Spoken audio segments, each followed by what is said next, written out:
JxmyHighroller, when you break the rules and get away with it. Let's watch this. Also, I seen one dude in the YouTube comments like, Clique, your mic is too low for the video. Like, yo, tell me in the stream if my mic is not good or whatever. Like if it's too high, low, whatever. Usually low, I guess. I don't know. But like, well, that sucks. Wait. Let me see that again. I wasn't locked in. I'm locking in.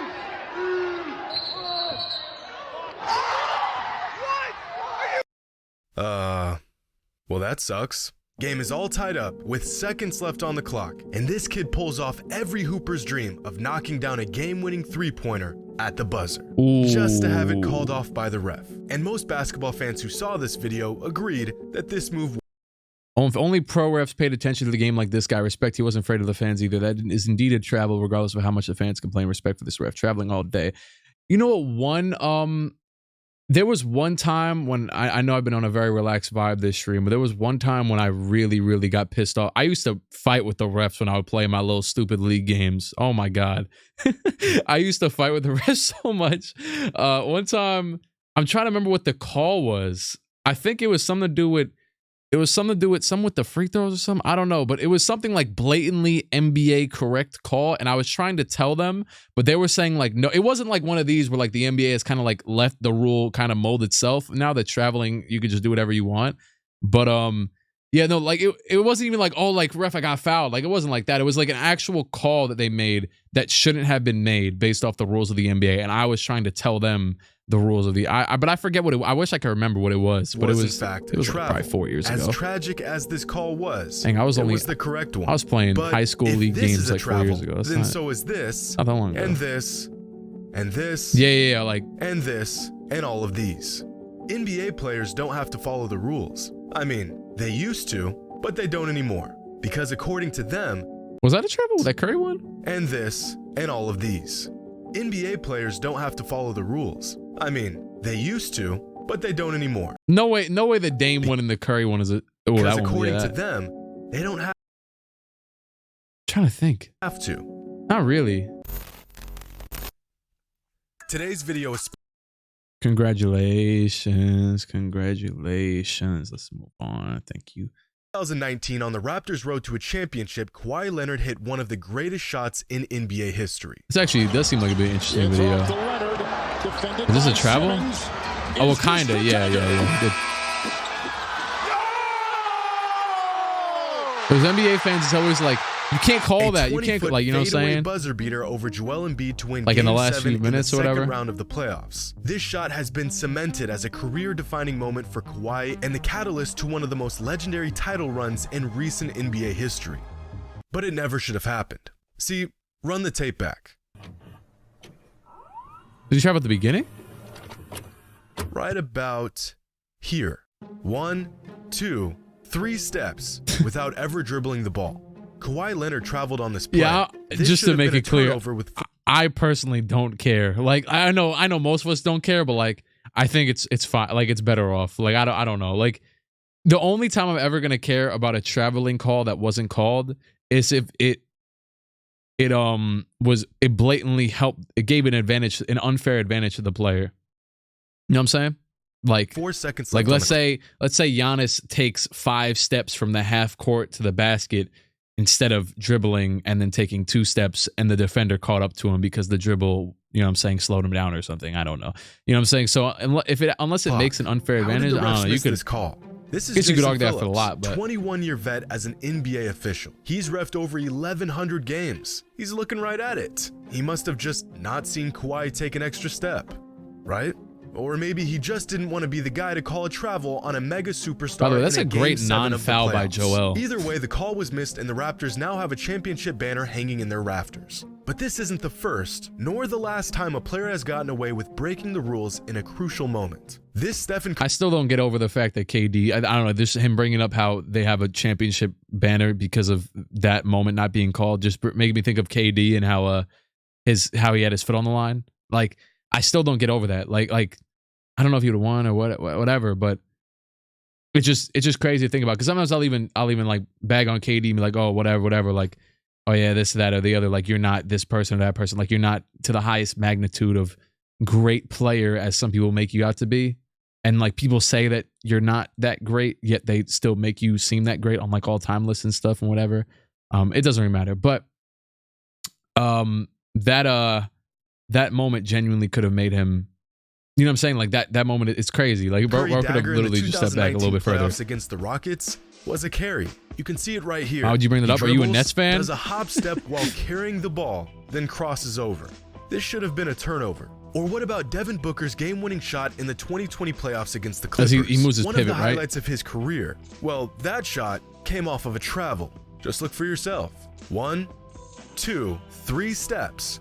Picks up his pivot foot. Does that not gather? 4. Well, Go that's back for and look yeah. at some of the best displays of footwork and handles over the last half decade, and you'd be blown away by just how many moves NBA players use on a consistent basis that involve traveling and carrying.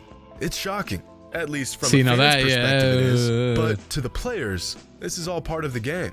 A few months ago, a fan shared a clip of Ja Morant conjuring up one of the most egregious travel and carry jobs you'll ever see. And this fan did not hold back, saying Ja Morant carries the ball on pretty much every possession and it never gets called. Right below this post, he does He does it a lot. 4 simple words. We all I never do it. think about it. And Mitchell is right. Nearly every single perimeter player in the NBA. But like Ja really, because Ja's always also too like driving. I don't know. It's like one of his advantages to get to the basket. Man, love your content. Thank you, Voodoo. Ja does do it often. Now that I think about it, but a lot of players do it often. And what was I gonna say? Shout out to Rajon Rondo. I feel like Rajon Rondo is the last player to do some really stupid, cool looking stuff, and it usually not actually be a travel. The little behind the back move that he invented, or I don't know if he invented it, but I just remember watching him, and I feel like that was always travels or carries. That was always a staple. Lot. Not in some inconsequential and they were still calling way. like travels and stuff. Wait, he just went to do it right there. Carries a lot. Not in some inconsequential. Look at that. way. Right on cue. Not every once in a while. It happens all the time. Every Jesus. game, especially in ISO possessions where you'll see players bend and break the rules virtually every single time. Now these travels and carries are not to be confused super with heated the by the end of this zero video step or gather step that has ran rampant over the last half decade. Popularized by James Harden, if a player times their gather step well enough, they can get away with an extra step on their way to a shot. Yeah, like this play right here, where Terry Rozier gathers the ball at the exact moment that he takes his gather step, which allows him to take 2 more steps without getting called for a travel. This also applies to most step back jumpers.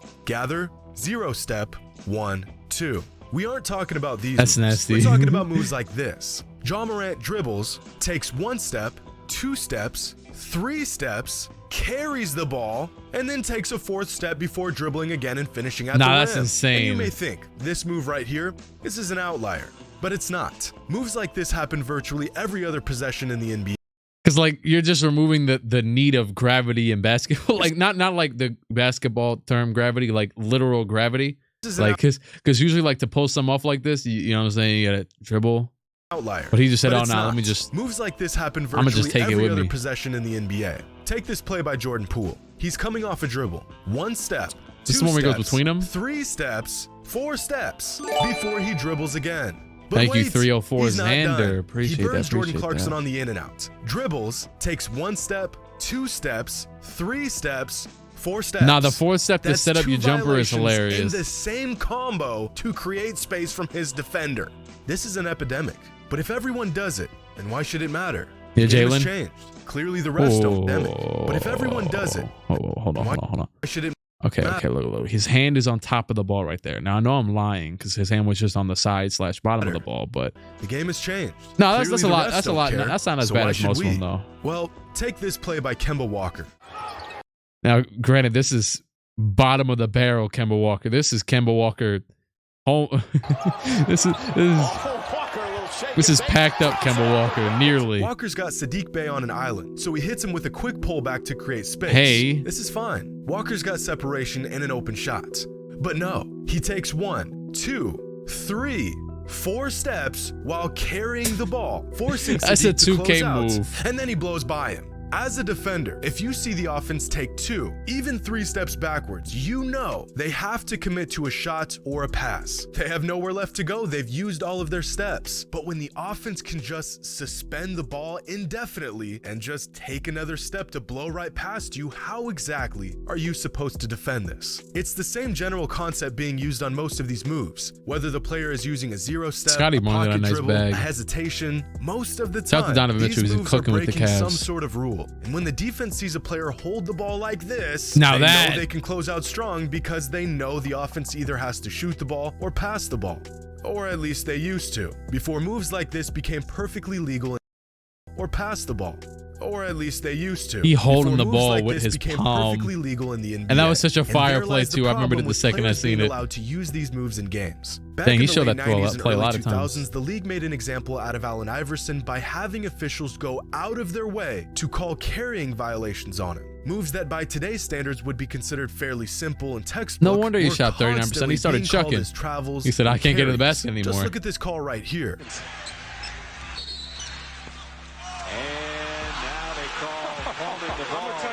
Thank God we've advanced past that, because like we know Allen Iverson can dribble to an extent, like, but that's also he does that every time down the floor. He does that every time he puts it on the floor. like jaws are kind of crazy, but that one's not that bad. You see it? It's so insignificant that it's hard to even notice. But this move right here was called a carry back in 2001. Here's another clip from the late 90s, and just listen to how the commentators talk about Allen Iverson's game. Look at that. Down the lane, put it off. Hendrickson with the rebound, puts that one in. Let's see if you can see We're not this, talking about how John. he Let's got watch up. They had no Allen Iverson reaction. with the ball handling, and see if you think this is close to a carry. They were so predetermined to hating that they didn't even like think that that dunk could have possibly went in. They didn't even like, oh, like he was about to post with somebody and just barely missed. I mean, that. Look at that. Yeah, hey, it's a pioneer You of can't dog. make that move and not carry the ball. Again, by today's standards, what Iverson is doing here isn't even worth noting. In fact, in 2022, this is fundamental basketball. But 25 years ago, this type of ball handling was considered borderline street ball. These guys would have had a stroke if they saw what players today got away with. When you can bend the Well, they're probably rules still and alive. even outright break the rules Maybe. to manipulate the defense and score a bucket, the game completely changes. 20 years ago, there were But Kyrie only can do 8 whatever he players in wants. the entire league that Let him averaged rock. over 23 points per game. Every single one of them were all-time great players, and only 5 of them were perimeter players. Fast forward to I was just looking at this, like literally, I was thinking about streaming. I think it was yesterday. And I was looking at players who averaged, it was 20, I think, just 20. And it wasn't even this far. It was this or last season versus 11-12, right? Because 2021, 20, yeah. And I think it was like 20, or I forget, because then I looked at I think 17 plus scores, and it was like 40 for 17 plus. I think it was 27 in 11-12 to 47 now, which is just crazy. Like, 2021 and a whopping 20. and it's like partially due to spacing. Oh yeah, cheers. Like I got the tea. Don't worry. It's like partially due to everything that's evolved with the game, and partially because basketball players are just better for real. Like they're just better, and they're also better because some are better because they're trained to be better because of this era of where players are better. Like they score more points because they take more outside perimeter shots. 22 players averaged at least 23 points per game league-wide, and 16 of them Watching this were in the perimeter Pels Mavs is players. hilarious. What's Part the of score? this is due to players simply being more skilled than their predecessors. 64. But just as big of a factor is the fact that perimeter players get a lot more leeway with the rules these days than they used to. It's not like Tracy McGrady or Gilbert Arenas or Paul Pierce didn't have the handle to pull off these moves. It's that they simply Paul Pierce weren't got such a allowed to fire do these game. moves. Listen to how commentators believed this was a travel back in the late 80s. Darwin Cook on Jordan, no chance. Oh, He didn't really. oh, they're jumping in the He just hit that left foot and then chilled out. Now what? See his left foot, I thought moved. No. It moved prior. Imagine what some past all-time greats could have done if they were allowed to get away with what Charles. players today get away with. Muggsy. Here's a clip of Kobe putting on a footwork clinic without bending the rules. The fact that Kobe was so effective and so creative within the confines he of loved strict like rules just the makes whole it game all for the more love of the game. impressive. The same could be said about Tim Hardaway, who patented his killer crossover in the 90s. Dude had defenders absolutely lost. Kobe from a was the simple purest but form of effective basketball, and yeah. crossover. Imagine what players like Hardaway, Marbury, Steve Francis, and Chauncey Billups could have done if they were able to take an extra step or two and hold the ball for a split second longer to break down the defense. A lot of these former players are justified in saying that the rules have been loosened so drastically over the last decade that they would have been even more dominant in today's game. So, if the players know they break the rules, why don't the officials seem to care, and why does the NBA allow this to go on? Well, for one simple reason. See you, Dennis. It's exciting. Is there anything better than a crossover that sends a player flying 10 feet in the wrong direction? Some of the, What's more exciting? It was funny. I think he made this video prior, but some of the Harden ones the past few days have been crazy. Like breaking the rules and just crazy crossovers. Harden's been cooking. Executed hezzy that makes a defender look absolutely foolish. Mr. Garland. Looser rules means Garland's more been injured, action. I think, the whole year. More action means more points. More points means more superstars. More superstars, the more marketable the product is. Last season, the NBA clamped down on some rules that, for once, would favor the defense and punish bad offense. One of those rules was to crack down on intentionally baiting foul calls while shooting. And instantaneously, players across the league saw a massive dip in their offensive production. Some fans enjoyed this change, but a lot of players didn't. And so the NBA loosened the rules. Wait. Who fell? I saw Joel fall dumb far. Players across the league saw a massive dip in their offensive production. Donovan, Some fans Luka, enjoyed Giannis this change, similar. but a lot of players didn't. And so the NBA loosened the rule again and scoring shot right back up. Looser rules makes good players look like great players. It makes slightly marketable talent into extremely marketable talent. See, you or I could never pull off this move without being called for every violation in the rulebook.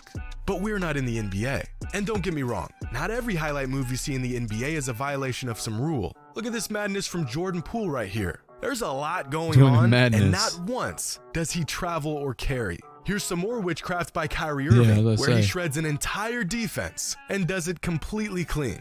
It can be done, but when it isn't, most fans in the league as a whole are more than willing to turn a blind eye to it. Because what Allen Iverson proved 25 years ago still remains true to this day. And a foul will go on Judd Bushler. Lou Canellis is sitting by. What do you got, Lou? I wanted to add something on Iverson's move. They have called it a number of times here in the league, and that's why the guy's averaging almost 5 turnovers a game, Tom. But also take into account this. That is his signature move, and if he is going to be truly one of the up-and-coming stars that's going to represent the league, they're going to let him get away with it more times than not. You're exactly right. I think that dribble is a carry every single time he goes to the basket. But, like I said, it's his signature move, and they're going to let him get away with it. I love when people make prophetic statements like that. It could be about sliced bread. It just sounds cool. Someone to be that far ahead. Shout out to Jimmy. Great video. Real insightful to something people don't talk about often, but acknowledge. Like a portion of the rules that have changed in time. And this is like an unwritten one. You know what I'm saying? It's pretty unwritten.